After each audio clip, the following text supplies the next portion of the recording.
नमस्ते, कैसे हो आप सब लोग? चलो आज करेंगे अपनी कुछ सेल्फ केयर और सेल्फ केयर के लिए मैंने लिया है यहाँ पर थोड़ा-सा बेसन, दही, हल्दी और इसमें मैं डालूँगी थोड़ा-सा हनी और इसका मैं पेस्ट बनाऊँगी जिसे मैं एज़ ए पैक यूज़ करूँगी। यहाँ पर मैंने लिया है थोड़ी-सी कॉफ़ी और इसके अंदर भी मैं हनी डालूँगी और इससे यस, बिल्कुल सही समझे हो, मैं स्क्रब बनाऊँगी। और यहाँ पर ये है एलोवेरा जेल और फेशियल रेज़र। तो आज पूरी की पूरी केयर करने वाली हूँ मैं। ये है नेल पेंट रिमूवर वाइप्स होते हैं ना जो, वो। साथ में मसाज करने के लिए मैंने ली है हिमालय की बेबी क्रीम। तो ये सारी चीज़ें मैंने यहाँ पर इकट्ठी कर ली हैं और ये है ऑयल, ये इंडी अर्थ का वो है ट्राइबल हेयर ऑयल जिसके बारे में मैंने शेयर भी किया था ना। वैसे तो मैं नारियल के तेल में मिक्स करके लगाती हूँ, नारियल तेल भी अलग से बहुत बार लगा लेती हूँ, लेकिन मेरा ना नारियल तेल ख़त्म हो गया था तो मैंने सिर्फ यही वाला अभी ऑयल रखा है। तो ये सारी चीज़ें मैंने इकट्ठी कर ली हैं और अब मैं बेसन का जो पैक है ना उसको बना करके फ्रिज में रख दूँगी। बेसन के पैक में मैंने दही, हल्दी, थोड़ा-सा शहद डाल करके घोल करके फ्रिज में रख दिया। दूसरी तरफ मैं अपना स्क्रब भी रेडी कर लूँगी और हनी और कॉफ़ी को ही मिक्स करके मैं अपना घर का बना हुआ होममेड स्क्रब यूज़ करने वाली हूँ और इसको भी मैं अच्छी तरीके से बस मिक्स करके साइड में रख दूँगी। ये सारी चीज़ें अगर आपकी बनी हुई रहती हैं ना, तो बाद में ऐसे काम करने के टाइम ऐसे नहीं लगता अरे मुझे वो बनाना है, अरे मुझे अभी अपना स्क्रब भी रेडी करना है। सारी चीज़ें अगर हम पहले से पैक वगैरह बना लेते हैं तो ईज़ी हो जाता है। अब मैं अपने सारे बालों को अच्छे तरीके से कोम्ब करूँगी, सारे जो भी डॉट्स वॉट्स होंगे ना उसको पूरे को अच्छे से बालों को ना डिटैंगल कर लूँगी और नीम वाली कोम्ब से भी मैं अच्छे तरीके से अपने बालों को कोम्ब करने वाली हूँ। मुझे अपने बाल है ना पूरा प्रॉपर अच्छे तरीके से कंघी करने के बाद में ऑयल लगाना बहुत ज़्यादा अच्छा लगता है। और जब हम ऐसे कंघी करने के बाद ऑयल लगा कर के हेयर वॉश करते हैं ना तो बाल काफ़ी ज़्यादा खिले खिले से रहते हैं और ऑयल लगाने के बाद कंघी करने से ना बाल बाल टूटते भी बहुत कम हैं। अब मैं बहुत ज़्यादा चुपड़ चुपड़ करके तेल लगाती हूँ और जब गर्मियों का टाइम होता है ना, स्पेशली ऐसा वाला जिसमें बहुत ज़्यादा ह्यूमिडिटी हो रही है, भयंकर गर्मी हो रही है, तो मैं तेल तो तब भी लगाती हूँ लेकिन 1 घंटे के लिए, 45 मिनट के लिए। तो अभी मेरा और जो सारा रूटीन मैं फॉलो करने वाली हूँ ना, तो ये 45 मिनट तक मैं तेल रहने दूंगी और तेल की मैं अच्छे से चम्पी कर रही हूँ। फिंगर टिप्स की हेल्प से मैं अपने स्कैल्प को मसाज कर रही हूँ। नीचे की तरफ थोड़ा सा ऑयल कम लगा रही हूँ पर लगा रही हूँ। अभी अगर मेरे पास नारियल तेल होता ना तो मैं बहुत ज़्यादा चुपड़ चुपड़ करके नीचे तक भी तेल लगाने वाली थी, पर ठीक है, स्कैल्प में मैंने बहुत अच्छे तरीके से तेल को मल दिया है, रख दिया है, बहुत ज़्यादा तेल लगाया है मैंने। और ये रहेगा करीब करीब अभी 45 मिनट से 1 घंटे तक। देख रहे हो मेरे स्कैल्प पे कितना ज़्यादा तेल है, पूरी एकदम तेल की मशीन बन गई हूँ मैं। अब मेरा जो फेस है ना वो प्रॉपर धुला हुआ है, कुछ भी नहीं लगा हुआ है मेरे फेस के ऊपर, ये थोड़ा सा डैम्ड है, इस पे हल्का सा पानी है। अब मैं अपनी जो कॉफ़ी है ना जिसमें मैंने हनी मिक्स करके स्क्रब रेडी किया था उसको मैं एकदम खाली फेस पे, बेयर फेस पे जिस पे कुछ भी नहीं है, उससे अच्छे तरीके से मसाज करूंगी। और ये हनी और कॉफ़ी वाले स्क्रब से जब आप मसाज करते हो ना तो इसको तब तक करना होता है, मतलब मैं तब तक करती हूँ जब तक ये हनी ना इतना ज़्यादा चिपकने ना लगे कि वो मेरे स्किन के ऊपर है ना हाथ चलना ही बंद हो जाए। एक मोमेंट ऐसा आ जाता है और वो 2 से 3 मिनट में ही आ जाता है अगर आप अच्छे तरीके से मसाज करते हो अपने फेस पर। तो वो हाथ आप घुमाते रहोगे घुमाते रहोगे घुमाते रहोगे, वो धीरे धीरे करके ना वो हनी है ना इतना ज़्यादा स्टिकी हो जाएगा कि घूमेगा ही नहीं। अब मैंने यहाँ पर एक बाउल में थोड़ा सा आइस डाल करके पानी ले लिया है और उसके अंदर ये मेकअप रिमूवर, जो ये वाइप्स होते हैं ना, मेकअप रिमूविंग वाइप्स होते हैं जो, ये मेरे पास अर्थ रिदम के हैं। तो मैं उससे अभी अपना पूरा जो फेस है इसको क्लीन कर लूँगी। ये जो मैंने कॉफ़ी और हनी लगाया हुआ था ना, तो इसको मैं पूरा अच्छे से साफ़ करना है मुझे इसको, क्योंकि इसके बाद में मैं मसाज करने वाली हूँ अपने फेस के ऊपर। तो इसका क्लीन होना बहुत ज़्यादा ज़रूरी है क्योंकि थोड़ा थोड़ा वो हनी वगैरह चिपका रहता है ना तो बहुत ज़्यादा स्टिकी स्टिकी फील होता है, तो इसलिए इसका क्लीन होना बहुत ज़्यादा ज़रूरी है। तो इसको मैं अच्छे तरीके से क्लीन कर लूँगी। अब क्लीन करने के बाद में मैं अपनी आईब्रोज़ को ना आईब्रो पेंसिल से शेप करूँगी। मुझे रेज़र करना है थोड़ा सा क्लीन करने के लिए, तो जो शेप मुझे अपनी आईब्रोज़ की चाहिए ना उसके आसपास मैं अच्छे तरीके से पेंसिल से उसको ड्रॉ कर लूँगी, ताकि उसके आसपास के जो एक्स्ट्रा बाल हैं ना, सिर्फ मैं वही निकालूं और जो मैंने ड्रॉ की है ना उस शेप में मेरी आईब्रो है ना शेव करने के बाद आ जाए। अब मैं ले रही हूँ थोड़ा सा एलोवेरा जेल, और मुझे जहाँ जहाँ शेव करना है ना वहाँ पर मैं इसको अच्छे तरीके से अप्लाई कर लूँगी। मैं वाओ का एलोवेरा जेल यूज़ कर रही हूँ, कोई भी एलोवेरा जेल चलेगा। मेरे पास अभी ये था, मैं पतंजलि का भी यूज़ करती हूँ, पर अभी मेरे पास में ये था तो मैं यही वाला यूज़ कर रही हूँ। और मेरा ये जो एलोवेरा जेल है ना, ये फ्रिज में मैंने रखा हुआ था तो बहुत ज़्यादा ठंडा ठंडा है और बहुत अच्छी फीलिंग देता है यार। जब गर्मी में ऐसे ठंडी ठंडी चीज़ें यूज़ करती हूँ ना, फ्रिज में रखी हुई चीज़ें, मुझे बहुत अच्छा फील होता है, मुझे गर्मी में मज़ा आता है।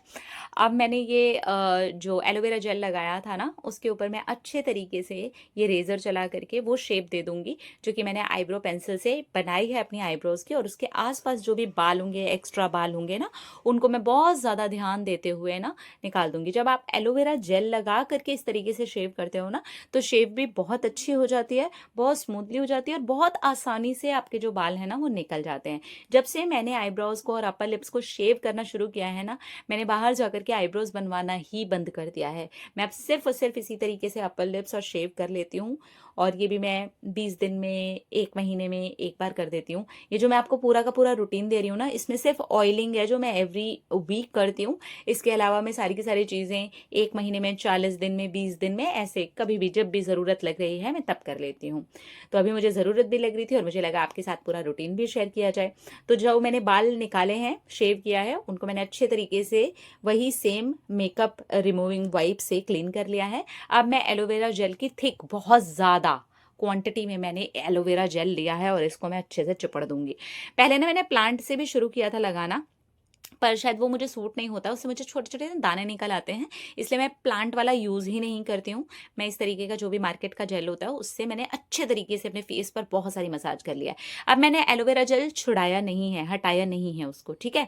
जब वो मेरी स्किन पे अच्छे से अब्ज़ॉर्ब कर गया, उसके बाद मैंने ये हिमालय की जो बेबी क्रीम थी ना, इससे मैंने मसाज किया। अगर आप भी घर पर कर रहे हो और आपके पास कोई भी क्रीम है, कोई कोल्ड क्रीम है, फेस मसाज करने की क्रीम है, कोई भी क्रीम है ना, आप उससे इस तरीके से मसाज कर सकते हो। तो एलोवेरा जेल के बाद में अब मैं ये क्रीम से तब तक मसाज करूंगी जब तक ये मेरी स्किन में अच्छे तरीके से अब्जॉर्ब नहीं हो जाती। 5 से 7 मिनट लगते हैं इसको अच्छे तरीके से, अगर आप मसाज करके करते रहते हो अच्छे से, सारे के सारे स्टेप्स फॉलो करते हो, गर्दन से लेकर के पूरे फेस की आपको मसाज करनी होती है, और 5 से 7 मिनट के अंदर अंदर पूरी जो स्किन है वो एब्जॉर्ब कर जाती है। अब एलोवेरा जेल भी मैंने अपनी स्किन से नहीं निकाला था, क्रीम भी मैंने अपनी स्किन से नहीं निकाली थी, और ये जो मैंने फेस पैक बनाया हुआ था ना बेसन वाला, इसको मैंने फ्रिज में रख दिया था, तो ये भी इतनी देर में ठंडा हो गया है। फ्रिज में नहीं, फ्रीज़र में रखा था, तो ये एकदम एक्सट्रीम ठंडा है। अब मैं ना इसको अच्छे से एक मोटी थिक लेयर अपने पूरे के पूरे फेस पर और अपनी गर्दन के ऊपर लगा लूँगी। ध्यान दीजिएगा, मैंने एलोवेरा जेल और क्रीम नहीं निकाला है, क्योंकि जब भी ये वाला पैक निकालते हैं ना तो मॉइस्चर भी खिंच जाता है। हालांकि इसमें मैंने दही डाला है, हनी डाला है, वो हेल्प करेगा मेरी स्किन को हाइड्रेट करने में, मॉइस्चराइज़र उसको देने में, मॉइस्चराइज करने में मेरी स्किन को। लेकिन फिर भी मैं इसके अंदर की तरफ है ना क्रीम और जेल वगैरह रखती हूँ, बहुत स्मूथ हो जाती है। डी टैन तो ये पैक इतना अच्छा करता है। गर्मियों में ना मैं मुल्तानी मिट्टी भी इसकी जगह यूज़ कर लेती हूँ, बेसन की जगह। अभी मेरे पास मुल्तानी मिट्टी नहीं थी तो मैंने कहा बेसन का यूज़ करते हैं, और बेसन वाला पैक मेरे लिए डी टैनिंग का इतना अच्छा काम करता है ना कि मैं क्या बताऊँ। अब ये आधी लगी आधी छूटी नेल पेंट मुझे बिल्कुल पसंद नहीं आती, और ये भड़काऊ कलर की मैंने नेल पेंट लगाई हुई थी। एक्चुअली ये कलर मुझे अच्छा लगा था जब मैंने लगाया था, मुझे अभी भी अच्छा लगता है। तो ये वाली नेल पेंट को मैं अच्छे तरीके से छुड़ा लूँगी। अच्छा, नेल पेंट छुड़ाने के बाद ऐसा नहीं होता है कि मैंने अच्छे से मैनिक्योर किया, पेडिक्योर किया और मैंने फिर से नेल पेंट लगा ली। नहीं नहीं, कई बार मैं ऐसे ही हफ्ते 10 दिन, 1 महीना नेल्स को छोड़ देती हूँ। समटाइम्स मैं साफ़ करने के बाद तुरंत लगा लेती हूँ। कभी कभी नेल पेंट चेंज करने के लिए भी लगा लेती हूँ, तो डिपेंड्स मेरा मूड कैसा है, मुझे कैसा लग रहा है। तो अभी मुझे लग रहा है कि मैं ऐसे 1 हफ्ता 10 दिन छोड़ूंगी, कोई भी नेल पेंट वगैरह नहीं लगाऊंगी। तो अभी मैं करने जा रही हूँ, बिल्कुल सही समझे हो दोस्तों, मैनिक्योर पेडिक्योर। तो अभी पैर पे से भी मैं अच्छे तरीके से सारी नेल पेंट है ना निकाल लूंगी। एकदम ऐसे ना गर्मी में टैनिंग टैनिंग से लगने लगी थी। मैं चप्पल पहनती हूँ किधर भी भाग जाती हूँ, चप्पल पहनती हूँ इधर भाग जाती हूँ। तो मुझे लग रहा था यार थोड़ा सा ना डी टैन करने की ज़रूरत है लगता है स्किन को, तो मैंने सोचा चलो केयर करते हैं अपनी। तो घर पे ही बैठे-बैठे आप इस तरीके से केयर कर सकते हो। इतनी गर्मी में बाहर जाके भी केयर करने में ऐसे आफ़त आने लगती है यार, सच बता रही हूँ।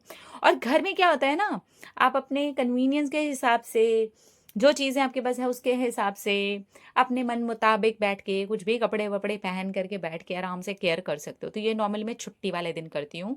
और छुट्टी वाले दिन भी जब मैं अपने लिए 1 डेढ़ घंटे का टाइम निकाल पाती हूँ तब करती हूँ। तो अब यहाँ पर मैंने एक टब लिया है जिसके अंदर मैंने थोड़ा नॉर्मल पानी डाला है। ये जॉय का बॉडी लोशन है और वही कॉफ़ी वाला जो स्क्रब है वो बना रखा है मैंने। और ये सनसिल्क का शैम्पू पड़ा हुआ था मेरे पास में, वो है। और ये जो टूल देख रहे हो ना, पिंक वाला जो टूल है, वो मैंने ओरिफ्लेम का एक टूल लिया था। इससे मैनीक्योर और पेडिक्योर दोनों ही बहुत अच्छे तरीके से हो जाते हैं। इसमें दोनों तरफ ब्रश वगैरह सब कुछ है। अब मैंने इसमें डाला है हिमालय पिंक सॉल्ट। अब मैं डाल रही हूँ थोड़ा सा शैम्पू। अब मैं इसके अंदर ऐड करूँगी थोड़ा सा गर्म पानी, थोड़ा नहीं, ज़्यादा गर्म पानी मैंने ऐड कर दिया है। तो अब मैंने इसको थोड़ा-सा चेक करूँगी कि जितना मेरी स्किन जो है वो सह सके और बहुत ज़्यादा एकदम जला-जला सा ना फ़ील होने लगे मुझे।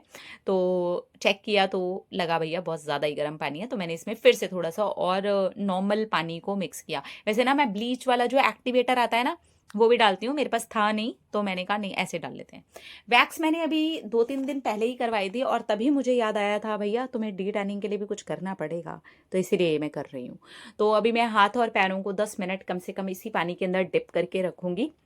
और उसके बाद वो जो ओरिफ्लेम का मैंने बताया ना, लिया है मैंने, क्या चीज़ ले यार, कई साल से है ये मेरे पास में। और इसमें एक तरफ सॉफ्ट वाला ब्रश है, एक तरफ हार्ड वाला ब्रश है, एक तरफ वो होता है ना, अरे वो एल्यूमिनियम टाइप का नहीं होता है जो पैर घिसने वगैरह के काम आता है, वो है। और एक तरफ ब्लैक कलर का होता है ना, जिससे हम पैर की एड़ियाँ वगैरह रगड़ते हैं, वो है। तो जो सॉफ्ट वाले ब्रशेस वाली साइड है ना, उससे मैं नॉर्मली अपने हाथों के ऊपर वाली स्किन को क्लीन करती हूँ। और जो हार्ड वगैरह वाला है ना, उसको अपने पैरों की एड़ियाँ वगैरह पर क्लीन करने के लिए उसका इस्तेमाल करती हूँ। और जो नीचे एड़ियाँ वगैरह का हिस्सा है ना, उसे हार्ड ब्रश और वो एल्यूमिनियम वाली जगह, वो ब्लैक वाली जगह जो दे रखी है ना इस वाले टूल के अंदर, वो मैं सारी की सारी चीज़ों से उसका पीछे वाला मतलब पैर के नीचे वाले हिस्से का साफ करने के लिए उसका इस्तेमाल करती हूँ। तो ये टूल है ना, मेरे मैनीक्योर और पेडिक्योर दोनों में ही बहुत ज़्यादा हेल्प कर देता है, इसीलिए सालों से मेरा साथी बना हुआ है। तो घर में जो भी चीज़ें हो ना आपके पास में, इस तरीके के टूल हों आपके पास में घर हाथ पैर साफ करने के लिए, कर लो यार। वो आपके पास लूफा वगैरह हो, उससे भी आप अच्छे तरीके से साफ कर सकते हो। ठीक है, तो इस तरीके से मैं अच्छे तरीके से इसको रगड़ूंगी। और इतना करने में ही ना काफ़ी ज़्यादा टैनिंग जो होती है ना वो रिमूव हो जाती है। बहुत ज़्यादा गंदगी डर्ट वगैरह हमारे हाथों पैरों में से निकल जाती है, तो ये कर लेना चाहिए। हाइजीन के लिए भी ये अच्छा है यार, सफाई भी हो जाती है और हमको भी अच्छा लगता है। और टैनिंग वगैरह हो गई हो तो वो भी निकल जाती है। हम नॉर्मली अपने हाथों और पैरों को निग्लेक्ट कर देते हैं ना, तो वो हो जाता है यार, सबके साथ ही हो जाता है। और हमारे हाथ पैर हमारा कितना साथ देते हैं, हम उनके लिए इतना भी नहीं कर सकते, कर सकते हैं। ठीक है, तो अभी वो कॉफ़ी वाला जो स्क्रब था ना, उससे मैं अपने हाथों और पैरों को अच्छे तरीके से रगड़ दूंगी, स्क्रबिंग कर दूंगी। तो ये पूरा का पूरा जितना मैंने माल मसाला बना रखा है ना, ये पूरा यूज़ हो जाएगा, हाथों में भी और पैरों में भी। तो अच्छे से मैंने इसी को यूज़ किया था फेस पर भी, और इसी को मैं यूज़ कर रही हूँ अपने हाथों पर भी और पैरों पर भी। तो इस तरीके से अच्छे से मसाज करते हुए, तभी तक इसकी भी मसाज करनी है जब तक हनी जो है ना बहुत ज़्यादा स्टिकी ना हो जाए, बिल्कुल ही हाथ घूमने ही बंद क्यों ना हो जाए। और जब हम डैम्प स्किन के ऊपर करते हैं ना, तो वो थोड़ा सा टाइम ले लेता है, 2 से 3 मिनट ले लेता है। तो इस तरीके से मैंने अब ये भी कर लिया। अब मैं इसको अपने पैरों को थोड़ा सा एक टॉवल से ना पोंछ दूंगी। अब नीचे की तरफ ना मैं ये एक और नैपकिन है उसे बिछा रही हूँ, क्योंकि ना अब ये क्रीम वगैरह का काम होगा ना, ये हाथों और पैरों पे ही मैं जॉय के बॉडी लोशन से जो मसाज करने वाली हूँ ना, ये बहुत ज़्यादा चिपचिप हो जाता है यार, यहाँ लगता है वहाँ लगता है, फर्श पे चलो तो वो नीचे से क्रीम, मतलब थोड़ा मुझे इरिटेट करता है। तो इसलिए मैं इस तरीके से नैपकिन के ऊपर रख के कर देती हूँ ना, तो जो भी एक्स्ट्रा क्रीम होती है, जो भी एक्सेस होता है कुछ भी प्रोडक्ट ना, तो वो इसी के ऊपर लग जाता है, तो मुझे इतना ज़्यादा इरिटेशन नहीं होता। और जगह जगह पर वो चिपका चिपका सा फील नहीं होता। सिर्फ मुझे अगर धोना होगा तो ये एक नैपकिन, ये 2 नैपकिन ही धोने पड़ेंगे। तो इस तरीके से जब भी आप बैठे ना, तो 1 या 2 नैपकिन अपने पास में लेकर के बैठें। और जो वाइप्स के लिए आप कुछ कॉटन पैड वगैरह यूज़ कर सकते हो, और या फिर कोई एक माइक्रोफाइबर टॉवल का भी यूज़ कर सकते हो फेस वगैरह को क्लीन करने के लिए। मेरे पास ये दोनों भी माइक्रोफाइबर वाले ही हैं। तो इस तरीके से मैं ये जो जॉय का बॉडी लोशन है इससे अपने पैरों पर और हाथों पर बहुत अच्छे से मसाज करूँगी। अच्छा, मैं अपने कोई भी ऑर्नामेंट्स नहीं उतारती। और एक और मज़े की बात बताऊँ, मैं ये जो करती हूँ ना अपना मैनिक्योर पेडिक्योर, इसमें ना मेरे ऑर्नामेंट्स भी बिल्कुल क्लीन हो जाते हैं, एकदम साफ़ हो जाते हैं। मेरी जो अंगूठियाँ हैं, मैंने जो टो रिंग वगैरह पहन रखी है, ये सब की सब इतनी चमकदार क्लियर हो जाती है ना कि लगता है कि चलो। और ये जब से मैंने नोटिस करना शुरू किया ना, तब से मैं कुछ भी नहीं उतारती। मैं अपनी सारी रिंग्स वगैरह सब कुछ पहने रहती हूँ और ये इसके साथ के साथ क्लीन हो जाती हैं। तो बस ये है। और मसाज करने के टाइम पर मैं बहुत अच्छे तरीके से मसाज देती हूँ अपने हाथों को और पैरों को। अपनी ही मसाज मुझे इतनी अच्छी लगती है कि लगता है मसाज करते करते कहीं सो ना जाऊँ यार मैं। लेकिन नहीं, सोना नहीं है मुझे, और अच्छी मसाज देनी है, और अच्छी। सच बता रही हूँ, मैं मसाज देती ही रहती हूँ, इतनी प्यारी लगती है मुझे अपने आप को मसाज देना। तो ये मैंने करीब अपने हाथों और पैरों को दोनों को मिला करके 10 से 15 मिनट प्रॉपर मसाज दी है। बॉडी लोशन बार बार सूख जा रहा था, बार बार मेरी स्किन के अंदर चला जा रहा था और मैं फिर लेती थी और मैं फिर लेती थी। मैंने बहुत सारा बॉडी लोशन लगा करके मसाज किया। अभी यही वाला जो बेसन का पैक है ना, ये मैंने अभी भी अपने फेस पे लगा रखा है। ये जो रिकॉर्ड कर रही हूँ ना मैं, इस टाइम पे भी मेरे फेस के ऊपर लगा हुआ है। वो सूख रहा है, तब तक हाथों और पैरों पर भी मैं इसको लगा दूंगी। और इसको भी मैं एक थिक लेयर लगाऊंगी हाथों और पैरों के ऊपर, इसकी भी थिक लेयर लगाऊंगी। तो ये भी पैरों की टैनिंग को रिमूव करने के लिए, फेस की टैनिंग को रिमूव करने के लिए, ऑल ओवर बॉडी भी लगा सकते हैं। पूरी की पूरी बॉडी की टैनिंग को रिमूव करने के लिए भी बहुत ज़्यादा हेल्प करता है। इसकी जगह आप मुल्तानी मिट्टी भी डाल सकते हैं। मुल्तानी मिट्टी जब डालोगे ना, तो दही और हल्दी मत डालना, उस जगह पे आप रोज़ वाटर डालना। बहुत ज़्यादा गर्मी में बहुत अच्छा कूलिंग इफेक्ट आता है और डी टैन भी करता है वो। तो लेकिन मैं बेसन वाला ही लगा रही हूँ। और बस इस तरीके से पूरे हाथों और पैरों के ऊपर मैं अपना ये जो बेसन का पैक है ना, इसको लगा दूंगी और फिर इसके बाद इसको अच्छे तरीके से सूख जाने दूंगी। तो मैं थोड़ी थिक लेयर लगा रही हूँ। आपको अगर डी टैन करना हो ना, टैनिंग को रिमूव करना हो ना, तो बिल्कुल पतली पतली थिन सी लेयर मत लगाना। चाहे आप मुल्तानी मिट्टी की लगाओ, चाहे आप बेसन वाले की लगाओ, थोड़ी सी थिक लेयर लगाना। अगर कॉम्बिनेशन स्किन है तो ये इस वाले पैक के साथ जाना, और अगर बहुत ज़्यादा ऑयली स्किन है तो मुल्तानी वाले मिट्टी वाले के साथ जाना। तो इस तरीके की मैं लग रही हूँ दोस्तों। तो मैंने सोचा चलो पूरा का पूरा रिकॉर्ड करके दिखा दूँ। देखो मेरे फेस पे भी लगा हुआ है और हाथों और पैरों पर मैंने इतना ज़्यादा इसको लगा दिया है। अब मैंने इसको सूखने के लिए छोड़ दिया था 20-25 मिनट के लिए, मैं ऐसे लेट गई थी। तो ये पूरा का पूरा सूख गया, फेस भी मेरा सूख गया, हाथों और पैरों का भी सूख गया। तो अब ना, ये आप मेरे अपर लिप के ऊपर देख रहे हो, गर्मी इतनी है ना, पसीने की वजह से गीला हो गया। अब मैं डायरेक्टली नहा के आऊंगी। शैम्पू का हेयर वॉश, मतलब शैम्पू यूज़ कर रही हूँ, मतलब शैम्पू यूज़ कर रही हूँ डव का, और डव का ही हेयर मास्क भी यूज़ कर रही हूँ। बॉडी पर कुछ भी नहीं लगाने वाली हूँ। ये डव का जो बॉडी वॉश आप देख रहे हो ना, इसका यूज़ मैं करूँगी, लेकिन इसका यूज़ वहाँ करूँगी जहाँ पर मैंने पैक नहीं लगाया है, ठीक है। बाकी पूरी बॉडी के ऊपर मैं बॉडी वॉश यूज़ करूँगी।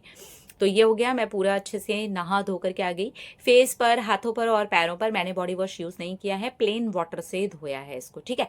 अब करते थोड़ी सी स्किन केयर। वैसे भी मेरा इसके बाद नाइट टाइम का स्किन केयर होगा, तो ये इवनिंग का टाइम है जब मैं इसे रिकॉर्ड कर रही हूँ। मैंने फेस पर लगाया है rose water, plain rose water है, कुछ भी नहीं है इसके अंदर। अब मैं इसको फेस के ऊपर tap tap tap tap tap tap tap tap इस तरीके से कर करके इसको अंदर जाने दूंगी। ये तब तक मैं करती हूँ जब तक रोज़ वाटर सूख नहीं जाता है। और ये सूख जाता है 1 मिनट 1.5 मिनट के अंदर अंदर, ये टैपिंग करते करते ना सूख ही जाता है। और अब मैं लगा रही हूँ ये लिप बाम। ये जो लिप बाम है ना, ये है स्विस ब्यूटी का किस कैंडी लिप बाम आता है ना, बहुत अच्छा है यार। यूज़ नहीं किया है ना तो करके देख लेना। मुझे लनेज के बाद अगर कोई पसंद है तो यही वाला पसंद है। अब मैंने लिया है प्लम का बॉडी लोशन। मैं बस इतना ही लूँगी हाथों और पैरों पर लगाने के लिए, मैं इससे ज़्यादा नहीं लूँगी। गर्मी बहुत ज़्यादा है, थोड़ा ठंड का टाइम होता है तो थोड़ा ज़्यादा क्वांटिटी में चल जाता है। वैसे भी मेरी जो स्किन है अभी डैम्प्ड है, पूरी तरीके से सूखी नहीं है, थोड़ी थोड़ी सी गीली है, और उतने में इतना बॉडी लोशन बहुत है। हाथों में और पैरों में, जहाँ जहाँ पर भी मैंने पैक लगाया था वहाँ पर लगा लूँगी, फेस को छोड़ करके, ठीक है। तो इस तरीके से हाथों और पैरों पर पूरा बॉडी लोशन लगा दिया है। अब मैं लगा रही हूँ फेस के ऊपर ये लॉरियल का जो सीरम आता है ना, वो लगा रही हूँ। और बस इसके बाद डायरेक्टली नाइट टाइम का स्किन केयर करूँगी मैं। अभी तो बस इतना ही लगा करके छोड़ूंगी, क्योंकि बहुत ज़्यादा हैवी क्रीम वगैरह लगा दो ना तो बहुत ज़्यादा स्टिकी स्टिकी, बहुत हैवी हैवी लगता है गर्मी के टाइम पे। इतना ही काफ़ी है अभी फ़िलहाल मेरे लिए। अच्छा, मेरी स्किन है कॉम्बिनेशन स्किन। तो अगर आपकी कॉम्बिनेशन स्किन है तो आई एम 100% श्योर ये सब कुछ आपको सूट करेगा ही करेगा।